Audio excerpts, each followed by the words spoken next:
History of English Literature, Chapter 3, The Revival of Learning.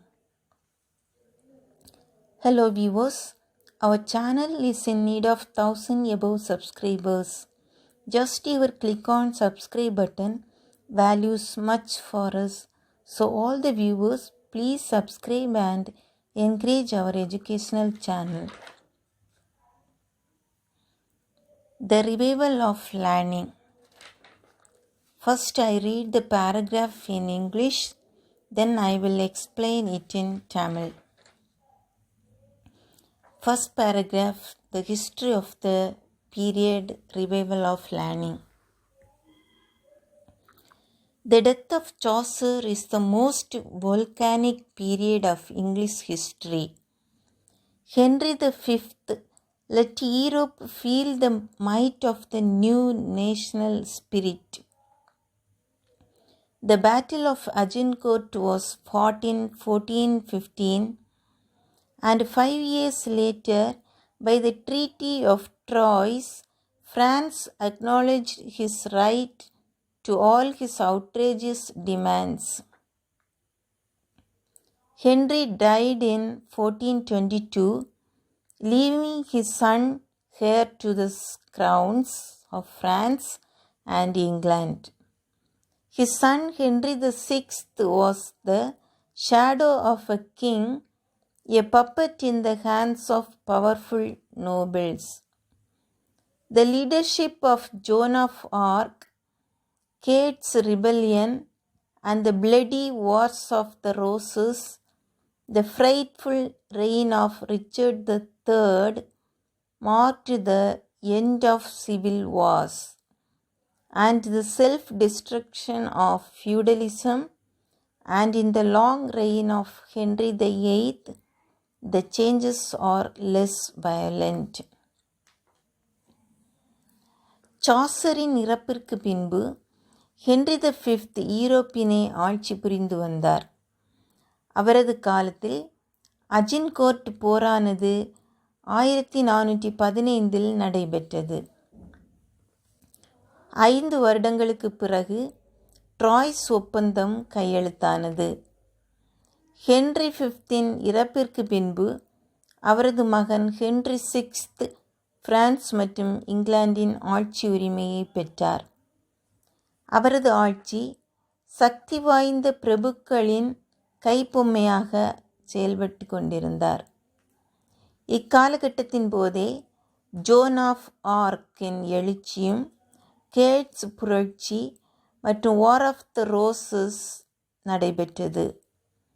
அதன் பிறகு Richard III அஞ்சத்தக்க ஆட்சியானது உள்நாட்டு போர்களுக்கும் feudalism அதாவது நிலப்பிரபுத்துவத்திற்கும் முடிவு கட்டியது.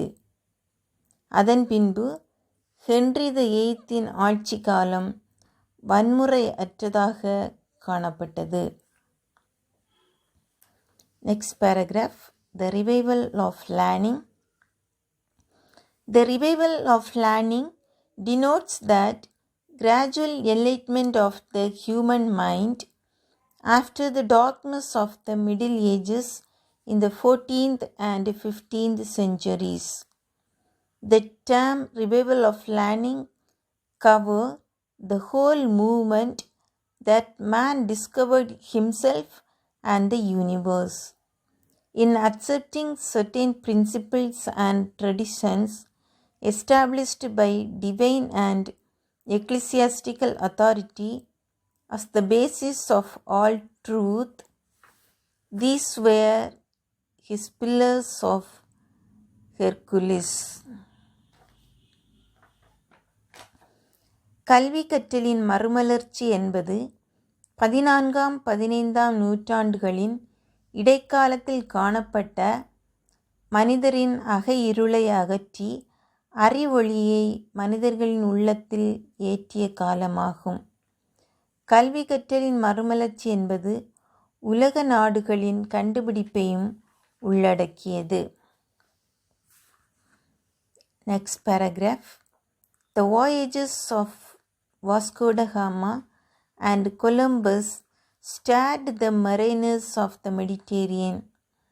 First came the sciences and inventions of the Arabs. The new art of painting carried swiftly to every school in Europe, revealing a new world of poetry and philosophy. Scholars flocked to the universities as adventurers to the new world of America. Vasco da Gama மற்றும் Columbus ஆகியோரின் புதிய நாடுகள் கண்டுபிடிப்பு மத்திய தரைக்கடல் மாலுமிகளின் மனதில் ஒரு எழுச்சியை ஏற்படுத்தியது. அறிவியலும் கண்டுபிடிப்புகளும் முதலில் ஏற்பட்ட காலம் இக்காலமாகும். ஓவியக்கலையானது ஈரோப்பின் எல்லா பள்ளியிலும் ஒரு பாடமாக இக்காலத்தில் கற்பிக்கப்பட்டது.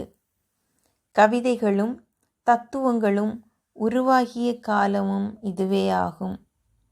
மாணவர்கள் பல்கலைக்கழகங்களில் கல்வி கற்பதற்காக குவிந்தனர்.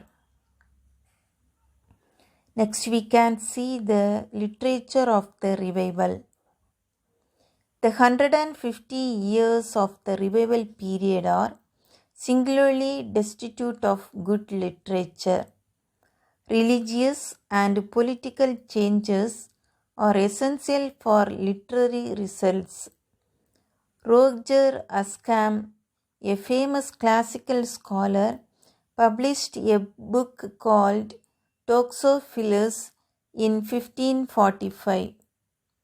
The 15th century was an age of preparation, of learning, the beginnings of science, and of getting acquainted with the great ideals. The stern law, the profound philosophy, the suggestive mythology, and the noble poetry of the Greeks and Romans. So the mind was furnished with ideas for a new literature. கல்வி கற்றலின் மறுமலர்ச்சி காலத்தில் தோன்றிய இலக்கியங்களை பற்றி காண்போம். இக்காலகட்டம் 1400 முதல் 1550 வரையிலான 150 வருடங்களை உள்ளடக்கியது.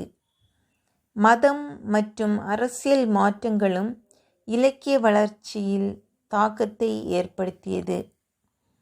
1545 ரோஜர் அஸ்காம் என்பவர் டோக்சோஃபிலஸ் என்ற புத்தகத்தை வெளியிட்டார். 15ஆம் நூற்றாண்டின் ஆரம்ப காலகட்டத்தில் அறிவியலும் சட்டமும் தத்துவமும் கவிதைகளும் வளர்ச்சியடைந்தன. Next, Mallory's Morte d'Arthur is a brief summary of the men and the books most worthy of remembrance. The two greatest books which appeared in England during the period are undoubtedly Erasmus' Praise of Folly and Moore's Utopia, the famous Kingdom of Nowhere. Both were written in Latin but were speedily translated into all European languages. The Praise of Folly is like a song of victory for the new learning.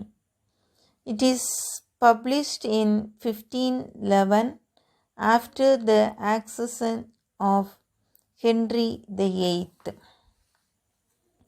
Mallory Morte d'Arthur என்ற புத்தகத்தை வெளியிட்டார்.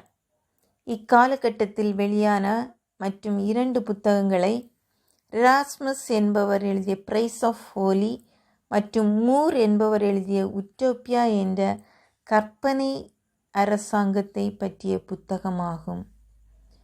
இவ்விரு புத்தகங்களும் Latin மொழியில் எழுதப்பட்டு பின்பு அனைத்து மொழிகளிலும் மொழிபெயர்க்கப்பட்டது.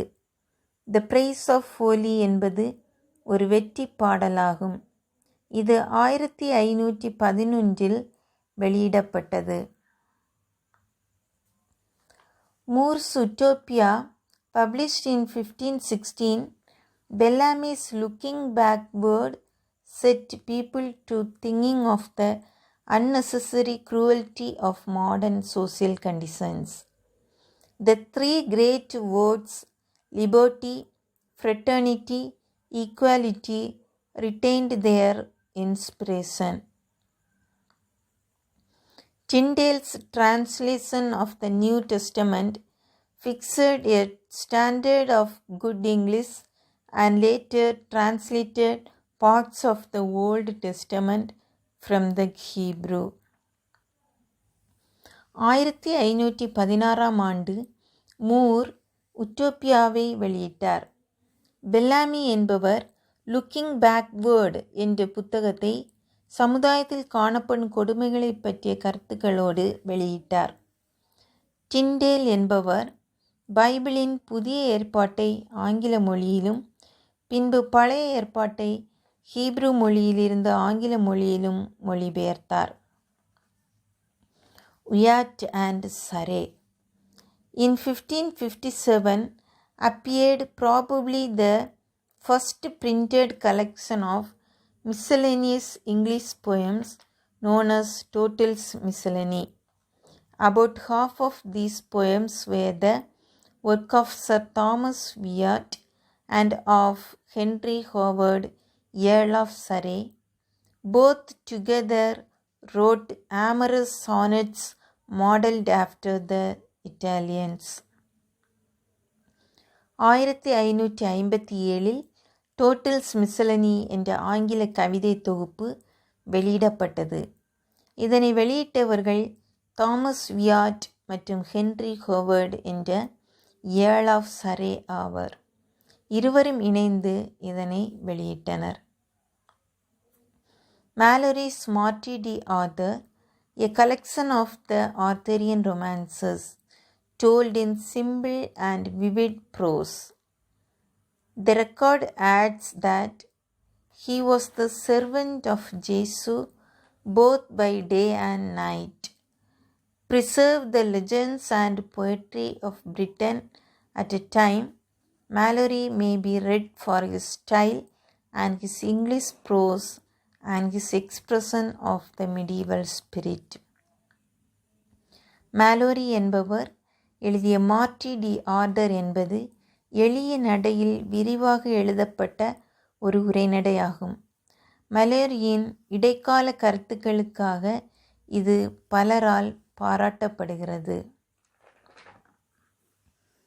Hello viewers, I hope all of you understood the lesson and convey your support by clicking subscribe button. Thank you.